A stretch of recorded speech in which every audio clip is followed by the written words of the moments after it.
যখন একটা রোগীর ক্যান্সার হয় তখন যখন আমরা অপারেশনের কথা বলি রোগীরা একটু কনফিউজড হয়ে থাকে,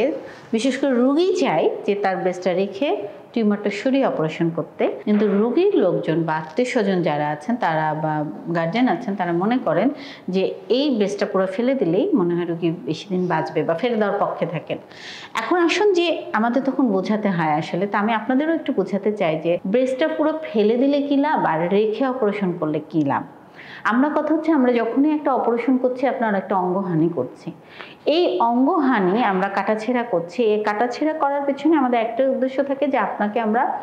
ভালো রাখবো, সুস্থ রাখবো, এটাই, বা আপনার অসুখটা সরবে, এটা আমাদের মেইন টার্গেট, অসুখটা সরবে এবং ভালো থাকবেন। কিন্তু কথা হচ্ছে যে যদি আমরা পুরো ব্রেস্টটা ফেলে দিই এবং তাতে আপনার ভালো থাকার যে চান্স, ব্রেস্টটা রেখে শুধু টিউমারটা সরিয়ে ভালো থাকার চান্স যদি সেম থাকে, তাহলে কেন আমরা পুরো ব্রেস্টটা সরিয়ে দিব বেঁচে থাকার চান্সটা? আমাদের কথা হচ্ছে যে আমাদের যদি ব্রেস্টটা ফেলে দেই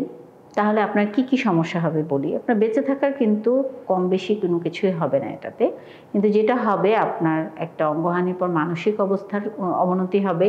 আপনার অঙ্গহানির পর আপনার একটা কনজুগাল লাইফের সমস্যা হবে, আপনার কনফিডেন্সের লেভেল কমে যাবে এবং আপনি সাইকোলজিক্যালি আপসেট থাকবেন। যতই বলা হোক যে না, মানে রোগী যখন অজ্ঞান বা অপারেশনের আগে থাকে মনে করে আমি বেঁচে থাকলেই হলো, কিন্তু অ্যাকচুয়ালি ব্রেস্ট ক্যান্সারের রোগীরা কিন্তু দেখা যাচ্ছে যে ক্যান্সার চিকিৎসার পর দীর্ঘদিন ভালো থাকে এবং দীর্ঘদিন ভালো থাকে বলেই তার কোয়ালিটি অফ লাইফটা নিয়ে কিন্তু আমাদের ইস্যু। 15 বছর, 17 বছর, 19 বছর কিন্তু তারা ভালো থাকে। তো দীর্ঘদিন ভালো থাকলে যেহেতু আমাদের এই ভালো রাখা বা কোয়ালিটি অফ লাইফ নিয়ে আমাদের একটা কাজ, তাহলে আমাদেরকে কি করতে হবে? তাহলেই কিন্তু ব্রেস্টটা রাখার প্রশ্ন আসছে যেন তার কনজুগাল লাইফ, তার অফিসিয়াল কনফিডেন্ট, তার কাজ, এগুলো যেন ঠিক থাকে। কিন্তু আমরা অনেকেই মনে করি যে আচ্ছা ওনার তো হাজব্যান্ড মারা গেছে, কি সমস্যা, ব্রেস্টটা ফেলে দেন, ওনার তো বয়স হয়ে গেছে, কি সমস্যা, ব্রেস্টটা ফেলে দেন, বা ব্রেস্টটা ফেলে দিলে মনে হয় কেমোথেরাপিটা কম লাগবে, মনে হয় রেডিওথেরাপিটা কম লাগবে, মনে হয় বেশি দিন বাঁচবে, এগুলো থেকে আমরা একটু বের হয়ে আসি।